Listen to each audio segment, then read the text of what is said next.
নমস্কার বন্ধুরা, Bhadreswar study centre চ্যানেলে তোমাদের স্বাগতম। তোমাদের জন্য একটা দারুণ সুখবর। ইস্টার্ন রেলওয়ের তরফ থেকে একটি নতুন নিয়োগ বিজ্ঞপ্তি প্রকাশিত করা হয়েছে, যেখানে আবেদন করতে গেলে তোমাদের যোগ্যতা হচ্ছে মাধ্যমিক পাস, শুধুমাত্র মাধ্যমিক পাস। এক্সট্রা কোনো কোয়ালিফিকেশানে কোনো প্রয়োজন নেই, কোনো আইটিআই যোগ্যতার কোনো রকম প্রয়োজন এখানে নেই। এবং টোটাল শূন্যপদ হচ্ছে 3001টি মতো শূন্যপদে নিয়োগ করা হচ্ছে এবং তোমাদের 146টি মতো স্টেশনে নিয়োগ করা হচ্ছে। তো হিউজ ভ্যাকেন্সিতে তোমাদের কিন্তু এই নিয়োগটি করা হচ্ছে এবং 146টি স্টেশনে নিয়োগ করা হচ্ছে। এটা একদম লেটেস্ট আপডেট তোমাদের জন্য। এবং এখানে আবেদন করতে গেলে তোমাদের এজের ব্যাপারটাও ক্লিয়ার করে দিচ্ছি।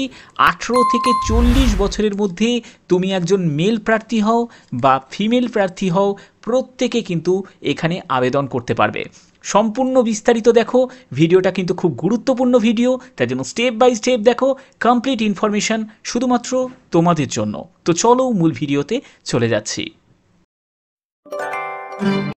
তো বন্ধুরা, আমি পিডিএফটা ওপেন করে নিয়েছি। এখানে তোমরা দেখতে পাচ্ছ যে এখানে কিন্তু তোমাদের বিভিন্ন যে ক্যাটাগরি আছে, সেই ক্যাটাগরি কিন্তু ভ্যাকেন্সি তোমাদের ভাগ করা আছে। অর্থাৎ ইউআরের জন্য শূন্যপদ আছে, এসসির জন্য, এসটির জন্য, ওবিসির জন্য এবং মাইনরিটি যারা আছো তাদের জন্যও কিন্তু এখানে শূন্যপদ আছে। এখানে তোমাদের যে টার্ম অ্যান্ড কন্ডিশন বলো বা যাই বলো না কেন, এখানে যে নোটিশটা, এই নোটিশটা তোমরা কোথায় পাবে? এই নোটিশটার জন্য তোমরা কিন্তু যে অফিসিয়াল যে তোমাদের যে অ্যাড্রেসটা তোমাদের এখানে দেয়া আছে, সেটা হচ্ছে সিনিয়র ডিভিশনাল কমার্শিয়াল ম্যানেজার, অর্থাৎ যে ডিসিএম যে বিল্ডিং আছে না, সেই ডিসিএম বিল্ডিংয়ে তোমাদের কিন্তু সেখানে গিয়ে তোমাদের ফর্মটা জমা করতে হবে। এবং তোমাদের যেটা eastern railway Sealdah 16 Kaiser street, Kolkata 7,14,000, যে কোনো ওয়ার্কিং ডেজে গিয়ে কিন্তু তোমরা এই ফর্মটা তোমরা জমা দিতে পারো। এছাড়াও তোমরা অফিসিয়াল ওয়েবসাইট দেখতে পাচ্ছ, ইস্টার্ন রেলওয়ে indianrailways.government.in, এই ওয়েবসাইটেও কিন্তু তোমরা ইনফরমেশান পেয়ে যাবে। পরবর্তী কি আছে দেখি। পরবর্তী দেখো, তোমাদের এখানে যেটা বলা হচ্ছে সেটা হচ্ছে এলিজিবিলিটি ক্রাইটেরিয়া।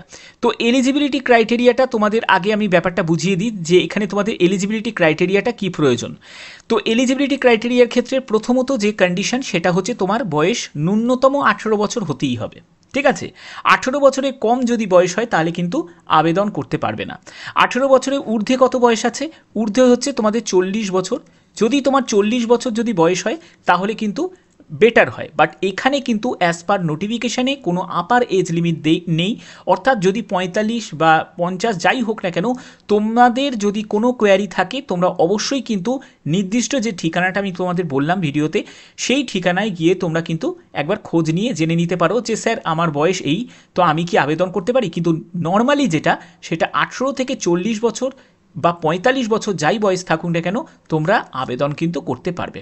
ঠিক আছে, আচ্ছা এবার দেখো তোমাদের এখানে পরবর্তী যেটি বলা হচ্ছে, অ্যান্ড বি অ্যাট লিস্ট মাধ্যমিক পাস। ব্যাপারটা ক্লিয়ার? শুধুমাত্র যোগ্যতা যা চাওয়া হয়েছে সেটা হচ্ছে মাধ্যমিক পাস। তুমি মাধ্যমিকে কত % নাম্বার পেয়েছো সেটা কিন্তু এখানে কোনো প্রয়োজন নেই, শুধু মাধ্যমিকটা তুমি পাস করলেই কিন্তু আবেদন তুমি করতে পারবে। এবার দেখো, আমি যদি পরবর্তী দেখি, এখানে তোমাদের টোটাল 3001টি মতো শূন্যপদে তোমাদের এই নিয়োগটি করা হচ্ছে। একদম লেটেস্ট আপডেট তোমাদের জন্য। তোমরা জানো সবার আগে কিন্তু আমি ইনফরমেশানগুলোকে তোমাদের কাছে প্রোভাইড করি। অবশ্যই কিন্তু চ্যানেলটাকে সাবস্ক্রাইব করে রাখবে, কারণ এরকমই প্রচুর ইনফরমেশান তোমরা কিন্তু পেয়ে যাবে। তো দেখো এখানে টোটাল যে তোমাদের স্টেশন, সেটা 146টি মতো স্টেশনে তোমাদের এই নিয়োগটি হচ্ছে। প্রথম স্টেশন মানে 146তম স্টেশনটা, সেটা হচ্ছে সোনাডাঙ্গা, তারপরে হচ্ছে বাহাদুরপুর, তারপরে হচ্ছে বাগবাজার, তারপরে হচ্ছে ভাপ্তা স্টেশন, তারপরে হচ্ছে সরগাছি স্টেশন, তারপরে আরও আছে, দ্বারা দেখাচ্ছি। তারপরে হচ্ছে তোমাদের 141-এ দেখো তালা স্টেশন, তারপরে হচ্ছে পাগলাচণ্ডী স্টেশন, তারপরে হচ্ছে Gurudasnagar station, GEDC station, GD station, Banpur station, এই সব স্টেশনগুলোতে নিয়োগ করা হচ্ছে। এবং পাশাপাশি তোমরা যেগুলো দেখতে পাচ্ছ এগুলো কিন্তু সবই ক্যাটাগরি ওয়াইজ কিন্তু শূন্যপদ ভাগ করা আছে। তারপরে দেখো রেজিনগর স্টেশন, তারপরে হচ্ছে বাসুলডাঙ্গা স্টেশন, তারপরে হচ্ছে পাতিপুকুর স্টেশন। আচ্ছা, এরপরে হচ্ছে ধুবুলিয়া স্টেশন, তারপরে হচ্ছে Muragachha station, Burabazar station, Eden Garden. ঠিক আছে, এবং দেখো তোমাদের এখানে কিন্তু এই যে এসসি এসটি প্রত্যেকের জন্য কিন্তু এখানে শূন্যপদ দেয়া আছে পাশাপাশি। এরপরে দেখো, এরপরে হচ্ছে নেত্রা স্টেশন, কল্যাণী শিল্পাঞ্চল স্টেশন, নামখানা স্টেশন, তারপর হচ্ছে কাশিমবাজার স্টেশন, বরানগর রোড, তারপর হচ্ছে দেবাগ্রাম স্টেশন, ঠিক আছে। তারপরে দেখো কৃষ্ণপুর স্টেশন, তারপরে হচ্ছে ভাসিলা স্টেশন, তারপরে মাঝের গ্রাম স্টেশন, কাকদ্বীপ স্টেশন। আচ্ছা, এরপরে হচ্ছে লালগোলা স্টেশন, তারপর হচ্ছে কালীনারায়ণপুর স্টেশন, তারপরে হচ্ছে সূর্যপুর স্টেশন, গোপালনগর স্টেশন, তারপরে হচ্ছে দেখো চম্পাপুকুর স্টেশন, তারপর হচ্ছে জিয়াগঞ্জ স্টেশন, হাবিবপুর স্টেশন। প্রচুর স্টেশনে তোমাদের এই নিয়োগটি করা হচ্ছে। তারপরে কল্যাণী সীমান্ত স্টেশন, দক্ষিণ দুর্গাপুর স্টেশন, তারপর হচ্ছে ভগবান গোলা স্টেশন। তোমরা কোন স্টেশন থেকে বিলং করছো এবং দেখছো অবশ্যই তোমাদের নিয়ারেস্ট স্টেশনের নাম কিন্তু কমেন্টে লিখবে। তারপরে কল্যাণী ঘোষপাড়া স্টেশন, তারপরে হচ্ছে সান্দালিয়া স্টেশন, তারপরে ধাপধাপি স্টেশন, লেক গার্ডেন স্টেশন, তারপরে হচ্ছে তোমাদের ভীমাগড় স্টেশন, তারপরে হচ্ছে কি শ্মশান রোড স্টেশন, তারপরে হচ্ছে মুর্শিদাবাদ স্টেশন, তারপরে হচ্ছে এখানে আছে কি দেউলিয়া স্টেশন। আচ্ছা, আর কি আছে দেখছি। আচ্ছা, আর আছে হচ্ছে এটা হচ্ছে কি গঙ্গনাপুর স্টেশন, তারপরে হচ্ছে Palashi station, new Alipur station, Tahirpur station, তারপরে হচ্ছে বেথুয়াদাহারি স্টেশন, তারপরে হচ্ছে দক্ষিণেশ্বর স্টেশন, তারপরে হচ্ছে তোমাদের কালিকাপুর স্টেশন। ওকে, আচ্ছা, তারপরে হচ্ছে Beldanga station, Palpara station, Phulia station, Kolkata terminal, এই স্টেশন আছে। তারপরে হচ্ছে মাছদিয়া স্টেশন, হাঁসদাবাদ স্টেশন, তারপরে কল্যাণপুর স্টেশন। আচ্ছা, এরপরে হচ্ছে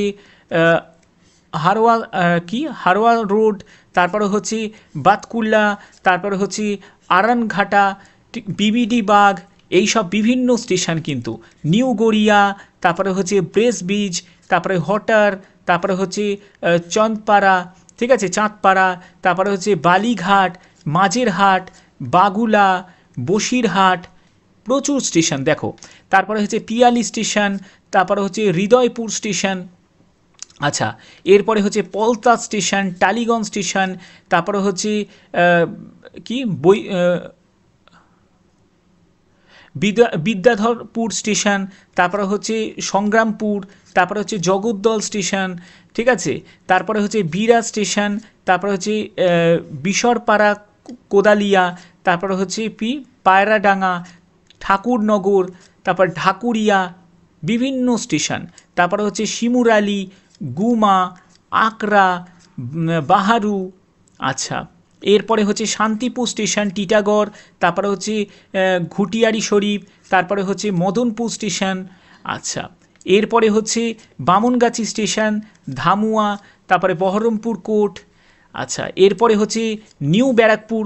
অনেকেই আমাকে একজন কমেন্ট করেছিলে যে অনেকবার আমাকে কমেন্ট করেছিলে যে স্যার আমাদের ব্যারাকপুরের কি আর বিজ্ঞপ্তি বেরোবে না। দেখো, ব্যারাকপুরের জন্যও কিন্তু বিজ্ঞপ্তি দিয়েছে, নিউ ব্যারাকপুর, তারপরে হচ্ছে গোচারণ, তারপরে বাঘাযতীন, দুর্গানগর। আচ্ছা, এরপরে হচ্ছে লক্ষ্মীকান্তপুর, তারপরে গোবরডাঙ্গা, দক্ষিণ বারাসাত।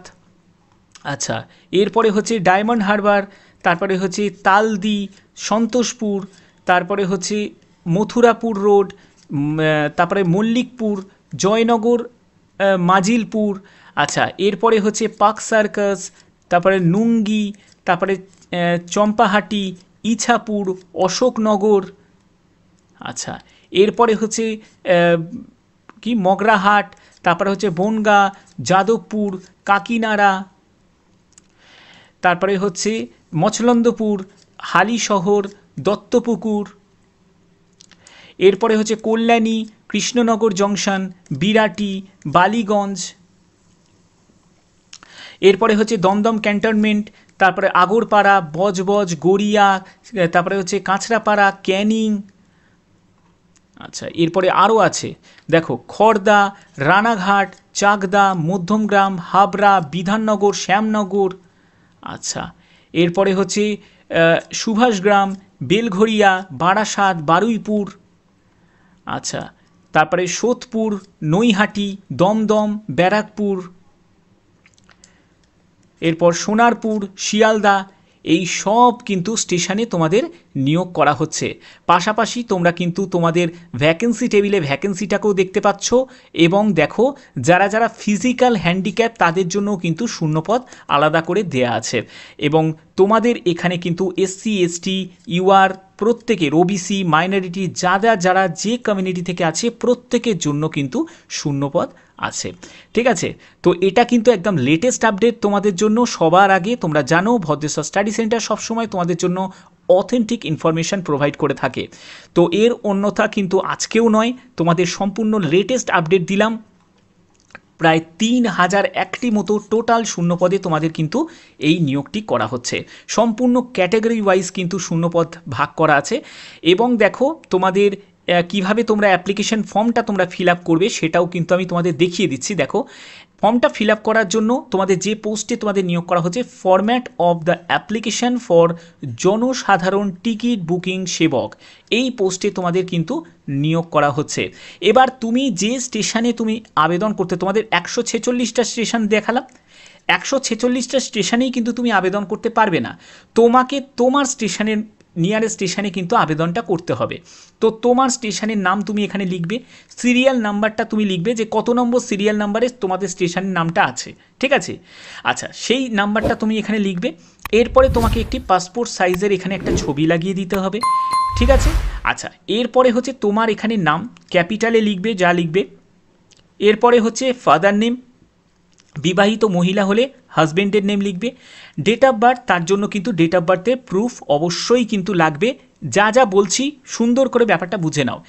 এখানে ডেট অফ বার্থের কিন্তু তোমাদের প্রুফ লাগবে। যদি ডেট অফ বার্থের সার্টিফিকেট যদি না থাকে তাহলে তুমি কিন্তু কি দিতে পারো, তুমি এখানে মাধ্যমিকের অ্যাডমিট কার্ড দিতে পারো, কোনো অসুবিধা হবে না। মাধ্যমিকের অ্যাডমিট কার্ডও কিন্তু দিলে আবেদন ক্যান্সেল হবে না। ঠিক আছে, 10th অ্যাডমিট কার্ড।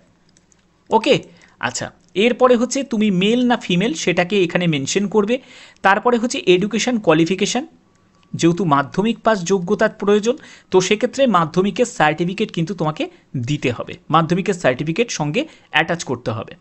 এরপরে মাধ্যমিকে যে তুমি মাধ্যমিক পাস করেছো সেই মাধ্যমিকের তুমি এটা কিন্তু তোমাকে নাম্বার কিছু লিখতে হবে না, শুধু মাধ্যমিক তুমি পাস বলে লিখে দেবে। এরপরে তুমি কোন ক্যাটাগরি থেকে বিলং করছো, UR, SC ST OBC minority, যে ক্যাটাগরি থেকে বিলং করছো সেই ক্যাটাগরি কিন্তু তোমাকে সার্টিফিকেট দিতে হবে। যদি ইউআর হও তাহলে তোমার এই সার্টিফিকেট লাগবে না, কিন্তু তুমি যদি এসসি এসটি ওবিসি বা অন্য কোনো মাইনরিটি থেকে যদি তুমি থাকো তাহলে কিন্তু তার জন্য তোমাকে সার্টিফিকেট অতি অবশ্যই কিন্তু দিতে হবে। ঠিক আছে, যেগুলো বলা হচ্ছে সেগুলো যদি না দাও তাহলে কিন্তু এই অ্যাপ্লিকেশন ফর্ম তোমাদের ক্যান্সেল হয়ে যাবে, আর কিন্তু পুনরায় তোমাদের অ্যাপ্লিকেশন কিন্তু কোনো রকমভাবে অ্যাকসেপ্ট করা হবে না। এখানে পরবর্তী সেটি রেসিডেন্সিয়াল অ্যাড্রেস। এবার রেসিডেন্সিয়াল অ্যাড্রেসের জন্য তোমাদের কি দরকার, তার জন্য দরকার আধার কার্ড। আধার কার্ড কিন্তু তোমাদের রেসিডেন্সিয়াল তোমাদের অ্যাড্রেস থাকে, তার জন্য আধার কার্ড তোমাদের প্রয়োজন। এগুলোও তোমাদের সেলফ অ্যাটেস্টেড করে কিন্তু তোমাদের অ্যাটাচ করতে হবে। এরপরে হচ্ছে বিজনেস অ্যাড্রেস, জেটিবিএস প্রেমিসেস, তোমাদের যে বিজনেস অ্যাড্রেস যেটা আছে সেটা কিন্তু তোমাদের দিতে হবে, যেহেতু এখানে তোমাদের সম্পূর্ণ এখানে টিকিট বুকিং যে সহায়ক পদে তোমাদের নিয়োগ করা হচ্ছে, তো সেইটা কিন্তু তোমাকে মেনশন করতে হবে। এবং তোমাদের যে জেটিবিএস প্রেমিসেস ফ্রম সার্ভিং স্টেশন, অর্থাৎ তোমাদের যে কতটা ডিস্টেন্স আছে, যে মানে সেই স্টেশন থেকে তোমাদের জেটিবিএস প্রেমিসেসের ডিস্টেন্সটা কত সেটা কিন্তু তোমাকে এখানে মেনশন করতে হবে। কত কিলোমিটার ডিস্টেন্স বা কত মিটার ডিস্টেন্স সেটা কিন্তু তোমাকে এখানে মেনশন করতে হবে। এরপরে হচ্ছে যে জেটিবিএস প্রেমিসেস যে ওনার বা তোমাদের লিজ নিয়েছো তার জন্য কিন্তু তোমাকে ডকুমেন্টস কিন্তু তোমাকে অ্যাটাচ করতে হবে, এটাও কিন্তু তোমাদের প্রয়োজন। আচ্ছা এর পরবর্তী কি লাগছে, whether the premises easily accessible to public, যে পাবলিক যাতে এটা মানে ইজিলিভাবে অ্যাকসেপ্ট করতে পারে। মানে তোমরা জানো যে ইউটিএস মেশিন যে আছে, ঠিক আছে, টিকিট কাউন্টারগুলোতে, সেই টিকিট কাউন্টারে ইউটিএস মেশিন কিন্তু তোমাকে যে স্থাপন করবে তার জন্য অবশ্যই তোমাদের সেই মেশিন তোমাকে নিয়ে যেতে হবে এবং সেই মেশিনটা যাতে ঠিকঠাকভাবে অ্যাক্টিভভাবে যে কার্যকরী সেটাও তোমাদেরকে দেখিয়ে দিতে হবে, ঠিক আছে। তো এবার দেখো তোমাদের বলা হচ্ছে যাদের এক্সপিরিয়েন্স আছে সেটা কিন্তু তাদের কিন্তু এই জায়গাটা তারা কিন্তু এটাকে ফিল আপ করবে। আচ্ছা, এর পরবর্তী কী আছে? এর পরবর্তী সেটা হচ্ছে তোমাদের ডিস্ট্রিক্ট ম্যাজিস্ট্রেট বা অ্যাডিশনাল ডিস্ট্রিক্ট ম্যাজিস্ট্রেট বা এসডিএম বা ব্লক ডেভেলপমেন্ট অফিসার বা তহসিলদার অ্যাটেস্টেড বাই এনক্লোজ যে কপি, তার কাছ থেকে তোমাদের কিন্তু ক্যারেক্টার সার্টিফিকেট সেটা কিন্তু তোমাকে নিতে হবে। এর পরবর্তী সেটা হচ্ছে certificate of police clearance certificate, অর্থাৎ তোমার নামে কোনো পুলিশ কেস কিছু নেই বা তুমি কোনো পুলিশ কেসের বা কোনো কোর্ট কেসের সঙ্গে জড়িত নয়, তাহলে কিন্তু তোমাকে তার জন্য একটা পুলিশ ক্লিয়ারেন্স সার্টিফিকেট কিন্তু তোমার কাছ থেকে চাওয়া হচ্ছে। সেটা তোমাদের লোকাল যে থানা আছে লোকাল থানা থেকে এটা তোমাকে নিতে হবে। এরপরে হচ্ছে Aadhaar card, voter card, ration card, if any to be submit. তোমাদের বললাম নয় তুমি আধার কার্ড দিতে পারো, আর না হলে তুমি ভোটার কার্ড দিতে পারো বা রেশন কার্ড দিতে পারো, যে কোনো একটি তোমাদের কিন্তু প্রয়োজন। এরপরে হচ্ছে তোমাকে কন্ট্যাক্ট নাম্বার অবশ্যই তোমাকে দিতে হবে, কারণ কন্ট্যাক্ট নাম্বার ছাড়া কিন্তু হবে না। এরপরে হচ্ছে নেম অফ নমিনি, অর্থাৎ দুজন নমিনির নাম কিন্তু এখানে তোমাকে উল্লেখ করতে হবে। এবার হচ্ছে নাম্বার অফ এনক্লোজার্স, অর্থাৎ কতগুলো ডকুমেন্টস তুমি দিচ্ছ, 4টে, 5টা, 3টে, যতগুলো ডকুমেন্টস দিচ্ছ সেই ডকুমেন্টসগুলো সংখ্যায় তোমাকে লিখতে হবে। ওকে, তো এই ফর্ম তোমার কমপ্লিট হয়ে গেল। এরপরে কি করবে? এখানে তোমার ফুল সিগনেচার করবে, প্লেস দেবে এবং ডেট দেবে, যে ডেটে তুমি অ্যাপ্লিকেশন ফর্মটা পাঠাচ্ছ। সেগুলো আমরা টার্ম অ্যান্ড কন্ডিশনগুলো একটু দেখে নিই। এর পরবর্তী টার্ম কন্ডিশনের মধ্যে যেটা আছে সেটা হচ্ছে যে applicant should be residing the municipal limit of the city district. আচ্ছা, যে ডিস্ট্রিক্ট মানে তুমি যে ডিস্ট্রিক্ট থেকে বিলং করছো, যে জেলা থেকে বিলং করছো, সেই জেলারই কিন্তু স্টেশনের যদি এই তালিকার মধ্যে যদি সেই স্টেশন থাকে তাহলে কিন্তু তুমি আবেদন করতে পারবে। এখানে দেখো তোমাদের যে ডেটে এই নোটিশটা পাবলিশড হয়েছে সেটা হচ্ছে গতকালই হয়েছে 8ই আগস্ট 2024, এবং তোমাদের টোটাল 146টি মতো স্টেশন এবং 301টি মতো তোমাদের পোস্টে তোমাদের এই নিয়োগটি করা হচ্ছে। এবং এখানে কিন্তু যে নিয়োগটি করা হচ্ছে সেটা 3 বছরের চুক্তিভিত্তিক কিন্তু এই নিয়োগটি করা হচ্ছে। এবং পরবর্তী দেখো তোমাদের যে অ্যাপ্লিকেশন ফর্ম সেটা তোমাদের কোথায় পাঠাবে? এই ঠিকানায় তোমাদের পাঠাতে হবে, senior divisional commercial manager, eastern railway, Sealdah, DRM building, Sealdah, room number 44, Kolkata 7,14,000। এখানে কবে থেকে আবেদন জমা নেওয়া হবে? 19শে আগস্ট থেকে একেবারে 19শে সেপ্টেম্বর পর্যন্ত তোমরা অ্যাপ্লিকেশন ফর্ম জমা করতে পারবে। 11টা থেকে বিকেল 4টে পর্যন্ত সময় থাকবে, ঠিক আছে।